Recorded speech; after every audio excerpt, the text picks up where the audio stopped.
Hi, I'm Jaclyn. And I'm Courtney, and this is Caffeinated Crimes. We are sort of officially in fall, I guess. It's fall when you guys are hearing this. It feels like fall today. We're past Labor Day, as we established last time. The hmm weather's a little bit cooler here today, so feel like we're swinging into fall now.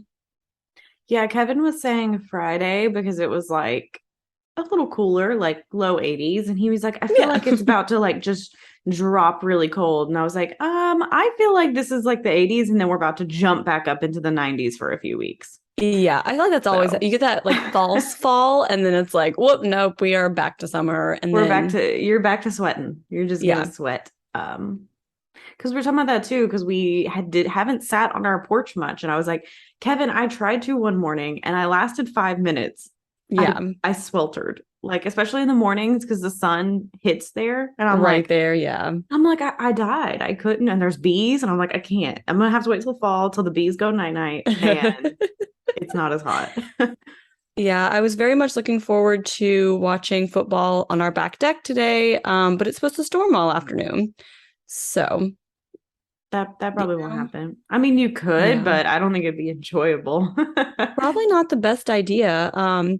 Reminds me of when we were at the beach this past week and it started storming like super bad. Like I was sitting out on the balcony, like watching it.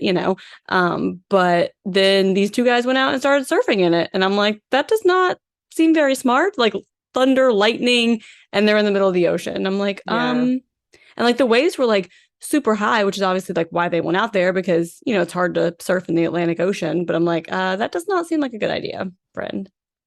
Yeah, I always find it weird when I see people trying to surf like at the beaches, like North Carolina, South Carolina, because I'm always just like, does this do anything? Because I don't Yeah. really see waves like that you can do. They're too close and they're too rough. Like, Yeah. And they're not like, I guess I when it don't know. They're storms, that's when you can surf. But apparently so. I guess they were enjoying it. Yeah, so we do have a few true crime updates today now that we've, talked about the weather because that's what you do, I guess. I don't know. Um, so take it away, Courtney. So we do have a like cold case that ended up being solved. So it was a Massachusetts college student. Her case had been cold since 1986, and it's finally being solved 36 years later. So 20-year-old Claire Gravel spent the night of June 20th, 1986, with her friends at a pub. She was dropped off at her apartment in Salem, and she was never seen alive again. And her body was actually found on June 30th, and they had ruled that she had been strangled to death. So on August 24th, 2002, they finally charged someone with her murder, and it's 63-year-old John Carey.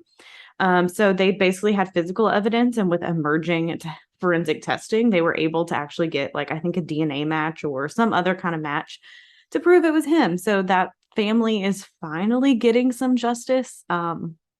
36 years later, like she would have been like 56 at this point if this guy Hmm. hadn't been an asshole. So hopefully we'll see a lot more of these just cold cases being solved because of emerging forensic testing.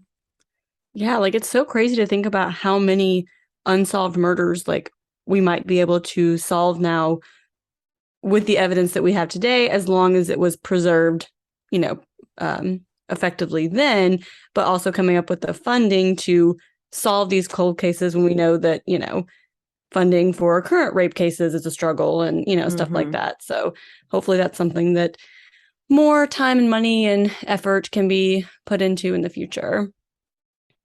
So super sad case this week in Memphis, Tennessee. 34-year-old teacher and mother of two, Eliza Fletcher, was on an early morning run when she was abducted. She was forced into a dark-colored SUV, and police were able to track the car down to 34-year-old Cleotha Abston. So they did find her body at an abandoned duplex apartment shortly after, and Abston had been released from prison in November of 2020 after serving 24 years on another kidnapping charge. So there does seem to Clearly, the be system didn't work in this no, case. did not work this time. There does seem to be overwhelming evidence, so hopefully he will go back to prison where he belongs forever, and this family can get some justice. And on September 9th, many gathered in Memphis to finish Eliza's run for her. Just so sad, just another case of a woman being a woman in public Mhm. and kidnapped and brutally murdered, and so much victim blaming in this case of people Mhm. being like, why are you running so early in the morning? And it's like, this also happens when you run at noon, when you run at 8 p.m. And also it's Tennessee in August. Like, it's hot as hell in the middle of the day. Like, why would you run in the middle of the day? Like, Yeah, and like I saw a lot of things being like she regularly ran 8 miles, and she's a teacher and a mom, so you kind of have to run that before yeah. your husband goes to work or before you have to go to work, like all that. Like you just try to sometimes fit it in, and this is something she did very regularly. So it's like Mhm. not fair that this happened. But yeah, hopefully that guy just rots in prison and then hell. Because that's, even a lot of times, like women talk about a lot, just like feeling unsafe. And it's like men continually prove how it is unsafe, I guess, for us to be out there all the time. Yep. So, also in Memphis has had a really hard week. Mm. 3 were killed and 3 injured in a shooting spree. So, a 19-year-old whose name we will not say because he's clearly committing these murders for clout, basically, Mhm. drove around shooting at various locations. So, he's basically just driving around shooting at different people. And he even live streamed a part of it. Like, I think it was like Mm. Facebook or something, like just filming Yeah. it to show people. So most of the city was put on lockdown and told to shelter in place, which must have been terrifying because this is days after Eliza's murder. Like Yeah. while information is still coming out about her murder, you have this like uh guy who's just shooting everywhere. And like his mugshot, he's just smiling super big and like clearly he was Ugh. just wanting the attention. So we're not going to say his name on here. You can find it if you look it up. But I do have some friends who live in Memphis and on my Facebook who were like, please stop sharing his picture and his name because that's what Yeah, he that's what wants. he Like wants. Yep. let's not do that. So That's what he was going for. Yeah. yeah, Ugh, so sad. This world. I just it sucks. yeah, yeah. Okay. Well, getting Also, the into queen died. In case you yeah, guys, yeah, the queen shit. died. Didn't Now there even is a king. yep. Which like, ah, damn it, the patriarchy. I'm just kidding. I know. But I'm not um, kidding. yeah. I honestly thought she was gonna be a little petty and be like, I'm gonna outlive my son just so he can't be king. And I think we all Right. wanted that. Yeah. I know there's a lot of hate and stuff about that too. Like, we're not gonna get into that because that's not our place to talk about at all. Yeah. But it is sad because someone did die. Like, Yeah. we don't have to make fun of death. Like, And a huge like cultural event. mm-hmm. So, our sources for this week are a couple of ABC News articles, a couple of Mother Jones articles, Business Insider, CaseLaw.com, and a Washington Monthly article. So, Jamie Leigh Jones started working as an administrative assistant for KBR, which is Kellogg, Brown, and Root in Texas in 2004 at the age of 19. So, KBR was under Halliburton at the time, which is a defense contractor for the U.S. military. There's a lot of information out there about them and their shady ways that you can dive deeper into if you want to. But at the time, Jamie was living in her mom's one-bedroom apartment and sleeping on an air mattress, and money was tight and her new job paid well. So she was pretty excited about this new opportunity. And a year after starting her job, she decided to go to Iraq with KBR, in part to get away from her boss, who she claims pressured her into a sexual relationship. And a position overseas would also pay a lot more money than her current position. So she's like, I'm in a tough position financially. Like, this is going to be defense contractors overseas get paid a lot of money. So she's like, yep, I'm going to take this opportunity. Yeah, I can imagine like because they usually pay too for like having to travel and being away, like Yeah. all that stuff. Like Oh, it's a yeah. lot of extra money. Mm-hmm. And usually like your housing and everything is covered there. So like you're not paying. So like for the year, 2 year, whatever contract you take, like you're not having to pay for these other expenses. So you can just like pocket a bunch of money.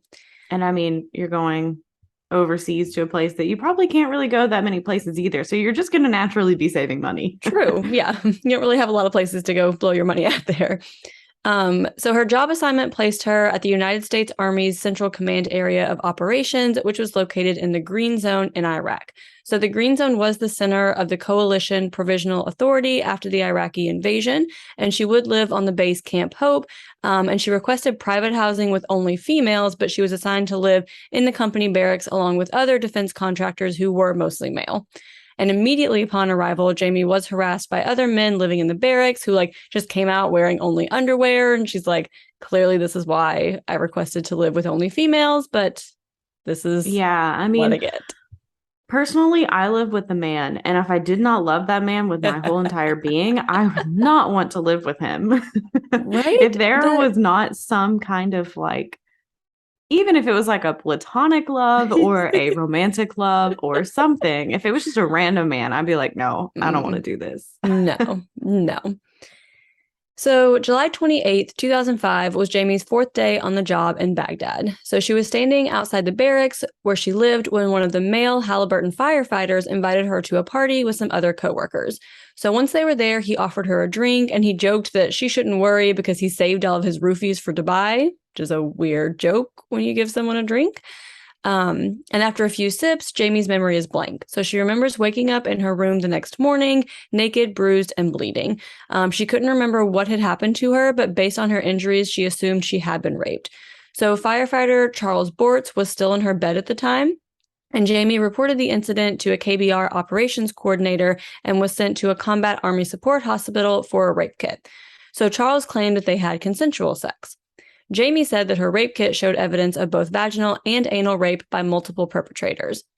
So after leaving the hospital, Jamie said she was locked inside a shipping container with a bed, table, and lamp and was not allowed food or water for 24 hours. She said armed guards stood outside and she was not allowed to leave or contact anyone. She said she was also told that she would lose her job if she left Iraq to seek medical treatment. So eventually she was able to persuade a guard to let her use his cell phone, and she then called her father and said that she had been raped and was being held against her will and didn't know what to do. So her father contacted Texas Congressman Ted Poe, and State Department officials were dispatched from the U.S. Embassy in Baghdad to release Jamie and arrange for her return to the United States.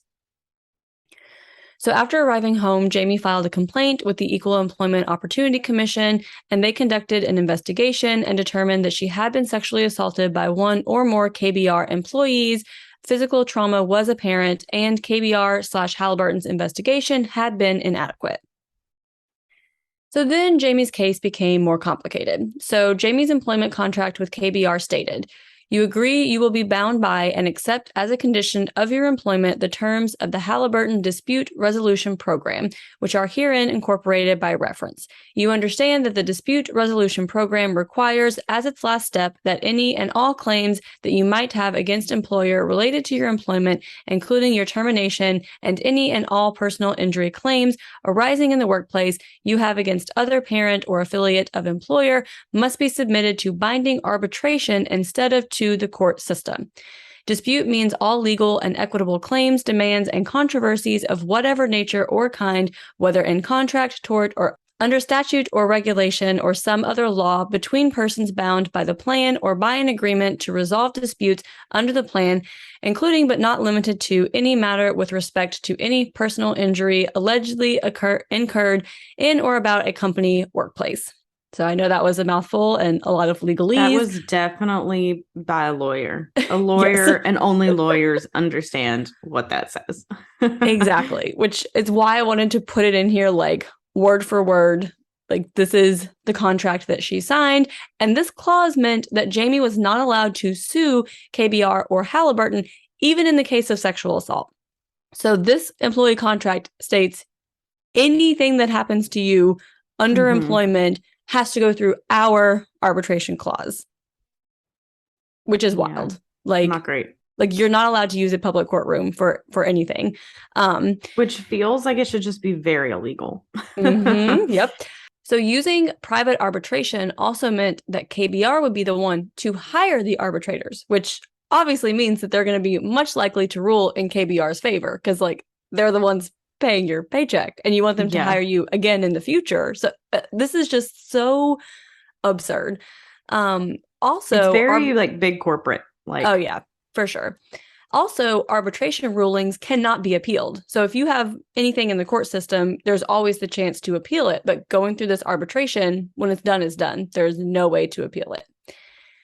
And at the time of Jamie's case, Halliburton had won 80% of the arbitration proceedings brought against them, to no one's surprise.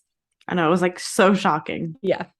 So private arbitration also means there are no public records and no transcripts of the proceedings. Just shady, shady, shady on top of shady. And Halliburton and KBR already had a negative image, as Vice President Dick Cheney had previously been Halliburton's CEO, and they had faced numerous charges of fraud and overbilling the Pentagon. How bold to be Right? like, I'm going to overbill the Pentagon. Like, you're going to go after, like, the government?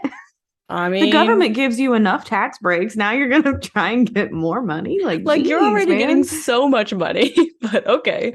That is so bold. Maybe I'm just too much of a rule. I'm not even, like, I'll take a few risks too, but I'm not taking that risk. No. So in February of 2006, Jamie filed a demand for arbitration against KBR/Halliburton, claiming negligence, negligent undertaking, and gross negligence in relation to her claimed sexual assault. So no criminal charges were ever filed, but Jamie did continue to fight her employment contract, saying sexual assault obviously should not apply to this arbitration clause. This isn't a petty dispute. Like, this is a big deal that should not go under arbitration. And even if it was like more so like harassment, like just inappropriate comments, like I could see, but like an actual like crime like that, that's a bit much. Yeah. So after 15 months of arbitration, in September of 2009, a federal court finally ruled that Jamie's case could go to court instead of being settled through arbitration. So Jamie did sue KBR and Charles Bortz. So she did speak out on multiple news segments, and she became the poster child for employees having the right to sue their employer. Senator Hillary Clinton also got involved and called for an investigation into Jamie's case. In early 2007, KBR offered Jamie $20,000 to settle her case.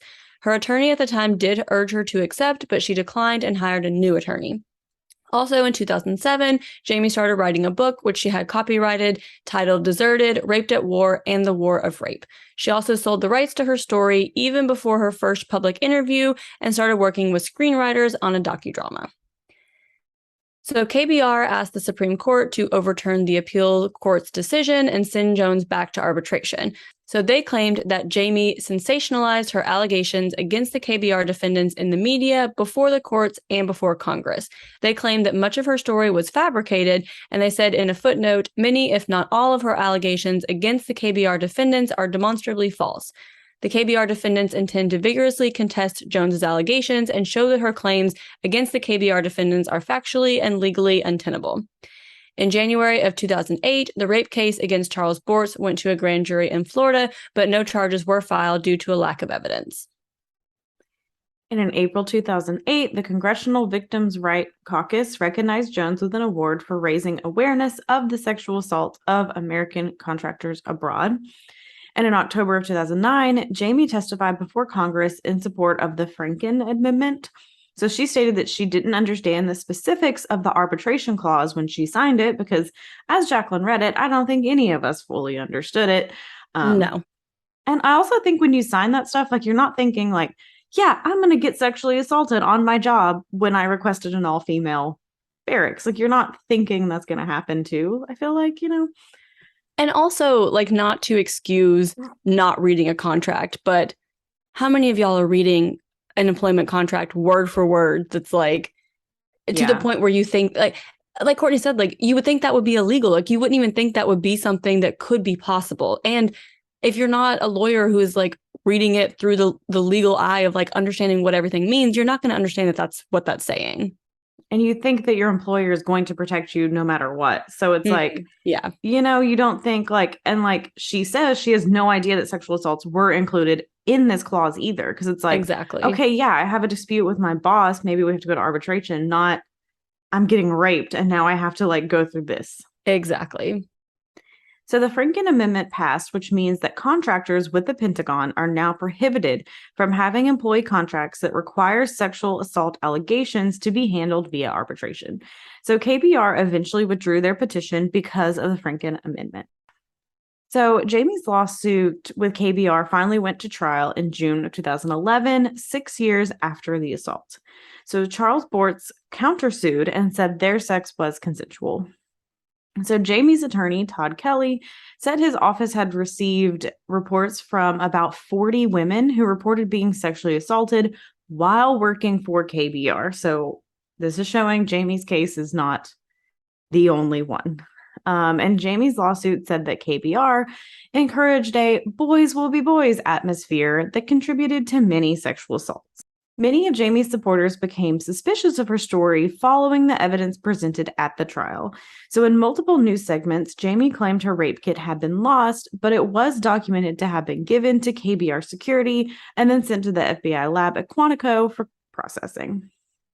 Jamie also indicated that she was roofied, but her urine and blood tests from the hospital tested negative for Rohypnol and other drugs.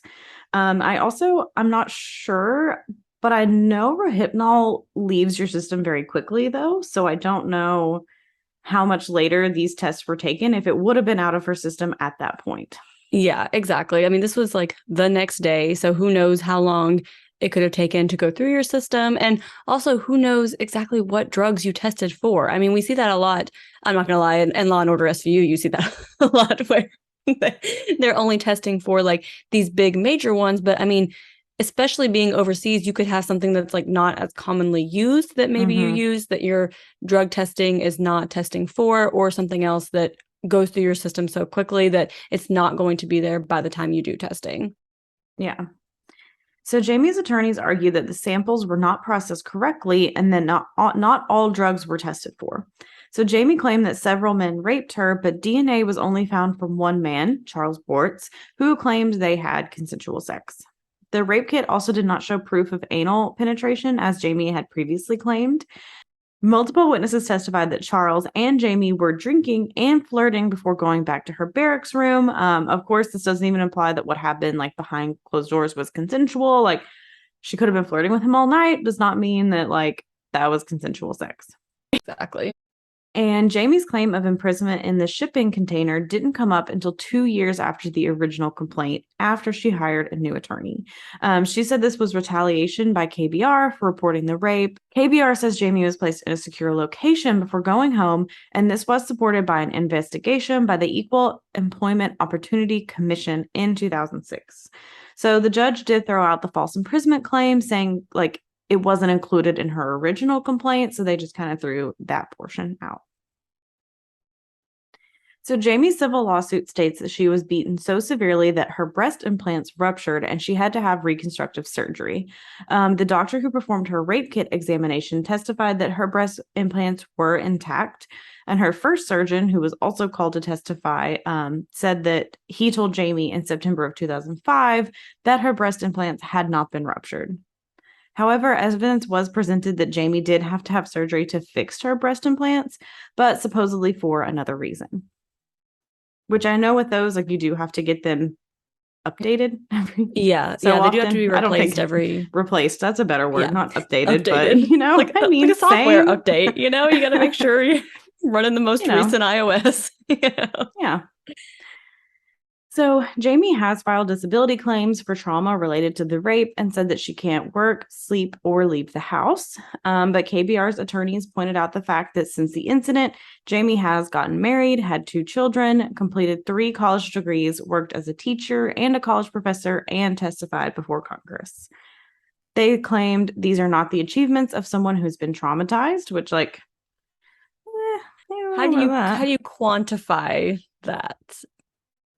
Yeah. Jamie also said she did not have any mental health issues prior to going to Iraq, but her medical records showed documented mental health conditions before that. As always happens at rape trials, unfortunately, Jamie's sexual past was also shared, including previous sexual assault allegations. And during questioning, Jamie denied ever having been gang raped and said she was only raped by Charles, despite her speaking out in the media many times about being gang raped. So Jamie spent 3 days on the stand, during which time she was forced to discuss her sexual history, the kind of underwear she wore, and watch blown-up color photos of her breasts be presented to the jury. So Peter Arroyo, which was one of Jamie's friends in Iraq, testified that she had emailed him about having enemies and how the girls there didn't like her. And one of her friends had warned her against getting involved with Charles, who had a girlfriend who was currently on leave. The morning after the assault, Jamie had called Peter from the bus stop and asked for a ride to work. He picked her up and he said she seemed normal and talked about her relationship with Charles and how he had a girlfriend. And they continued emailing throughout the morning after he dropped her off at work.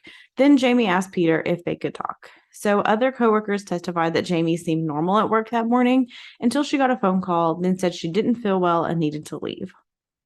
She spoke with Peter outside of her work and told him she'd woken up with Charles in her bed and that she didn't remember what had happened the night before. So Peter did offer to take her to the hospital, which is where she was examined and had the rape kit completed. So KBR said after the rape kit, they took Jamie to a trailer that served as a private housing unit where she could shower and rest alone. They said unarmed security guards stood outside to protect Jamie. Jamie's attorney also attempted to present evidence showing that Charles Bortz had been arrested twice for assaulting women he was dating after returning to the U.S. from Iraq. So charges against him in Florida in 2006 were dropped, but in 2009, he did plead guilty to simple assault charges in South Carolina. But the judge would not allow this to be presented. But of course, he did allow Jamie's entire medical and mental health history, along with her previous sexual history and sexual assault claims, to be allowed, in this trial. So, to the surprise of no one, that, we can't include any of this accused man's other behaviors, but this supposed victim's other behaviors, we can throw in all of that information. Especially since his charges were like sexual assault allegations and not just like, oh, he Until got like a bar in a fight at a bar. Yeah. Like he stole something, whatever. Like, yeah, that doesn't really equal. But if it's like the same thing, like you're showing a pattern. Exactly. Especially in cases that are so hard to prove one way or the other. It's like he claims it was consensual. She says it wasn't, but he had assault allegations from 2 other women in 2 other states. Like it's not even like the same group of women that like got together and had this conspiracy to like, it's different people who aren't related to each other in any way. Yeah. So the jury ruled that the sex between Jamie and Charles was consensual and that KBR did not defraud her, so Jamie did not win any part of her lawsuit. In September of that year, KBR sued Jamie for $2 million to recover attorney's fees, and they were awarded $145,000. Some sources say the judge ruled that Jamie did not have to pay the fees because her lawsuit was not like frivolous, but other sources say she filed bankruptcy because of the judgment owed. So Jamie did lose her book and movie deals, but she did win a workers' compensation claim. So Jamie started a nonprofit called the Jamie Lee Foundation that's dedicated to helping victims who were raped or sexually assaulted overseas while working for government contractors. And while only 2 people know for sure what happened that night in Baghdad, Jamie's pursuit led to the Arbitration Fairness Act of 2009, which protects employees and provides the right to sue employers. And she also brought awareness to the issue of sexual assault against females in the military and as defense contractors overseas, which we know now is very, very a lot. Yeah. The Pentagon also started tracking sexual assaults on civilian contractors in Iraq and Afghanistan after Jamie's case, which obviously they should have been doing the whole time, but you got to start somewhere, I guess. And that is the story of Jamie Lee Jones and her rape overseas as a defense contractor. Yeah, I was really hesitant to do this case because there are a lot of inconsistencies in her story, and we never want to discredit victims by telling stories of people who make claims that we're not 100% sure if they're true. I personally believe something happened to her. I don't know if it's, again, there are inconsistencies, there are things that don't line up, but I personally don't think she made up the whole thing. I also do think if maybe she hadn't been drugged, but if she was drunk enough, that's not consent. If you are so drunk that you don't remember the night, like exactly, it's not. Like you should know if you see a woman or a man and they are like clearly not on the same universe as you because they are so drunk or on drugs or whatever, that is not consent also. Like, I mean, we tried really hard to like present this case fairly of like, here is just what happened without like you can find so many articles that are like trashing her, or so many articles that are like trashing the other guy, tried to this is what was said, this is the evidence that was presented. I personally think that she was raped by this guy, and maybe she thought that nothing would come of it because it's just a he said, she said, and she felt like she needed to that's what I'm looking for. Like fabricate, like make it like a bigger story so exaggerate. that people would like listen to her. Yeah, exactly. And again, this is Jaclyn's personal opinion. This is not any, but I personally think that's what happened. I don't think that she completely made up this entire thing, because why would you? And why would you spend the rest of your life dedicated to this incident if nothing really happened? Like that, I'm sorry, that just doesn't make sense. And like, this is like a bigger issue. Like, it's not like this is a one-off and it doesn't happen. Like, this happens to a lot of women and men in the military who are sexually assaulted. And even as like government contractors and everything like that. Like, this is a lot bigger issue that and like, obviously her speaking up and doing all this, like the Arbitration Fairness Act of 2009 and like the Pentagon finally tracking sexual assaults and bringing awareness to sexual assault, like in general, like it was necessary for a bigger movement. Yeah, like her case made a huge difference. And I mean, even, my husband was in the military at the time all of this was like finishing up, like, 2009 time. Anyway. Time, space, I don't know. And it was still, I mean, you have these systemic cover-ups. Like, it's not absurd to think that they would like, I mean, he knows plenty of women. Recently, the woman who was murdered in Texas, I think, Vanessa, I can't remember her last name. I'm so sorry. Yes, I think that's correct. Correct. But like that, I mean, that was just a few years ago. Like, yeah, like my husband knew plenty of women, not knew like personally, but like became aware of, women that were sexually assaulted that were then, they were pushed out of the military because you were the one causing a ruckus. You were the one, like, I mean, I know someone who is a man who was also sexually assaulted in the military, and they pushed him out too. Yeah. Like, that's what they do. Yeah, it's just, instead of like facing the bigger issue and trying to change the mindset and like hold people accountable, a lot of times, sometimes it's just like pick up the rug, brush it underneath, get rid of the one person and move on. So, and I think especially in this case that did have a lot of inconsistencies, people are like, oh, well, she's made it up, so everyone must be making it up and the whole thing must be. And it's like, no, that's not, especially with this guy having other sexual assault allegations from 2 other women in 2 other states. I'm like, there is something to this. Like, she did not make up this whole thing. And like, if she's drinking and a little too drunk, like, that is still like rape. That is still sexual assault. Like, you can't fully consent when you're that drunk. That is still taking advantage of someone at like a weak point in their life. Like, exactly. Yeah, so that is Jamie's story and all of the important work and contributions that she has made since then. Courtney, what is your perk of the week? Feels pretty weird to go into a perk of the week after that deep conversation. Sure does. It's always a weird transition. This past weekend, I did go on a bachelorette trip for my, I guess you would say, lifelong friend. I don't really remember a life without her, and listener and Patreon, Katie. So she is getting married at the end of the month, or beginning of next month, technically. We leave the 30th, so I keep viewing it as September, but it's October. But yeah, so it was super fun, and we got to go to Wilmington, and we went to the beach, which we just had a disastrous beach day. I mean, it just did not. Ashton got stung twice by jellyfish. I got sunburnt, even though I applied sunscreen like 4 times. It just kind of faded to a tan, thankfully. Like, it didn't last too long, but like, we were just a hot mess express on that beach. But we got to like hang around. We all got tattoos. Like, it was a super fun weekend. And like, it's been so long, especially since like Katie moved away and Ashton had kids. Like, we're all at different points in our life where there's always a husband or a fiance or a kid or someone around. So we finally got a chance, like just the 3 of us, to hang out again like the old days. So much fun. It was super fun. But yeah, that is my perk of the week. Jaclyn, what is your perk of the week? Real quick before my perk of the week, I'll just tell you a side story about Katie. So yesterday I went to send a Snapchat to my friend Katie of my daughter pointing at and naming her children on a picture on my wall. And I somehow sent it to both Katie's in my Snapchat, not even like send it to the wrong one. Like I somehow clicked both.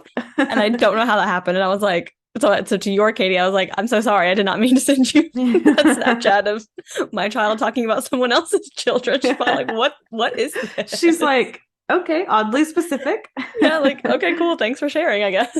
But yeah, but my perk of the week is that we also went to the beach this past weekend, actually like an hour away from Courtney's beach experience. Yeah. Which is crazy that, timing wise, that ended up that way. But we went to a beach in North Carolina for the second time. We've gone Labor Day weekend, so I feel like this is going to be our new tradition. I feel like it's the best time to go to the beach. Like it's pretty quiet. Like the weather's still nice, but it's not like, July hot. It's like look out for them jellyfish though, because apparently everyone we talked to who lives there said, yep, it's jellyfish season and they come in swarms. Yeah, well, we didn't go out too far because my child, I wouldn't take her out too far in the ocean yet, but so there weren't any on the shore, so that was good. But yeah, just a nice little relaxing weekend in our little condo on the beach, and yeah, very nice. And that was my perk of the week. It was hard to come back. I was having a good time, I was not ready to. It's always hard to come back from vacation. Yeah. And then I was also looking at condos for sale there. And, I'm like trying to do the math of, okay, if we buy this condo and we go a few times a year and we rent it out the rest of the time to pay the mortgage, that's what I'm doing this week. That's what Kevin and I do every city we go to. We're like, we could buy a house and then we can rent it out and then we can do this and we can do that. Exactly. We always make these big plans that probably are never going to come to fruition. Because it's so nice to dream, though. It's just so nice to imagine the things you could do if you had time and money. Yeah. So, So if you want to tell us about your beach vacations, what you would do with more time and money, just shoot the shit, all the stuff. We're on Instagram at Caffeinated Crimes Pod. We are on Twitter at Caff Crimes Pod. That's CAFF Crimes Pod. We are on Facebook at Caffeinated Crimes Podcast. You can email us at caffeinatedcrimespod@gmail.com. We are on Patreon at patreon.com/caffeinatedcrimes, where we have monthly bonus episodes and video episodes and hangouts and pins and stickers and all kinds of fun stuff. A lot of goodies, a Discord channel. We try to make some perks. Yeah, all that fun stuff. Yeah, super fun. If you wouldn't mind to just give us 5 stars on Apple Podcast or Spotify, that helps us get noticed, get some recognition. That'd be super great. But in the meantime, go have a cup of coffee. And don't commit a crime.